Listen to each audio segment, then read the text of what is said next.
অনেক কাল বাদে মাকে নিয়ে তীর্থ করতে যাচ্ছি। ব্যস্ত জীবন ও অফিসের ঝঞ্ঝাট থেকে শান্তি পেতে কদিনের জন্য মাকে নিয়ে বেরিয়ে পড়লাম। এখন মায়ের ইচ্ছে পূরণের সাথে সাথে আমারও খানিকটা মানসিক বিশ্রাম। এই কয়েক বছরে মানসিক ঝড়ঝঞ্ঝাট তো আর কম ছিল না। স্টেশনে পৌঁছে দেখলাম চারিদিকে বেশ ভিড়। সর্বনাশ! হঠাৎই ঠিক করেছিলাম বেরোবো, রিজার্ভেশনেরও দরকার পড়বে বলে ভাবিনি। স্টেশনের ভিড় দেখে মনের ভেতরটা রীতিমতো শিউরে উঠল যেন। বুঝলাম ট্রেনে পা দেওয়াটা সহজ কাজ হবে না। আর এসব দেখে মাও মুখ গোমড়া করে বললে, হ্যাঁ রে বাবা, গাড়িতে উঠতে পারবো তো রে? আমার তো কেমন জানি লাগছে। চিন্তা করো না, খালি ট্রেন এলে সাবধানে উঠবে, তারপর দেখি না কি হয়। যথাসময়ের কিছুক্ষণ পরেই হেলতে দুলতে ট্রেনটা প্ল্যাটফর্মে এলো। সঙ্গে সঙ্গে গোলমাল বাঁধল বিস্তর। লোক ঠেলাঠেলি করে সিঁড়ি দিয়ে উঠছে। মায়ের হাঁটুতে ব্যথা, তাই আমরা কিছুক্ষণ অপেক্ষা করে গেলাম। এরপর কামরার বাইরে থেকে দেখলাম একটা বসার জায়গা ফাঁকা নেই। সব বসার জায়গায় কেউ না কেউ দখল করে রেখেছে।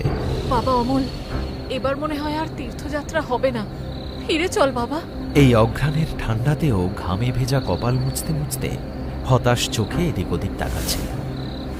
হতাশ হয়ে ফিরে আসতে যাব, হঠাৎ সেই সময় কানের কাছে কেউ বলে উঠল, উঠে আসুন, এখানে জায়গা আছে। ঘাড় ঘুরিয়ে দেখে জানালার পাশের সিটে বসে থাকা এক ভদ্রমহিলার চোখ পড়েছে আমাদের ওপর। ওনার কণ্ঠ ভারী মধুর শোনালো। উঁকি দিয়ে দেখি তখনও সেই কামরায় কিছু বসার জায়গা ফাঁকা ছিল। হাতে সময় ছিল কম, তাই ৭-৫ না ভেবে উঠে পড়লাম ট্রেনের কামরায়। সঙ্গে সঙ্গেই ট্রেন ছেড়ে দিল। বাবা, জিনিসপত্রগুলো সব দেখে নে। হ্যাঁ, ঠিকঠাক উঠেছে তো সব? ওসব নিয়ে চিন্তা করো না মা, সব উঠেছে। এবার একটু শান্ত হয়ে বিশ্রাম নাও তো দেখি। এখন মনটা শান্ত লাগছে অনেক। তবে এই শান্তি আমি কোনোদিনও পেতাম না যদি না এই সিটের ব্যবস্থা ওই ভদ্রমহিলা করে দিত। তাকে ধন্যবাদ না জানালেই নয়। কি বলে যে আপনাকে ধন্যবাদ দেব? এর জন্য আমাকে ধন্যবাদ দিয়ে লজ্জিত করবেন না। না না, তা কেন? ট্রেনে জায়গা পাওয়ার আশা প্রায় ছেড়েই দিয়েছিলাম। আজ আপনি না থাকলে। আপনি কিন্তু আবার আমায় লজ্জায় ফেলছেন।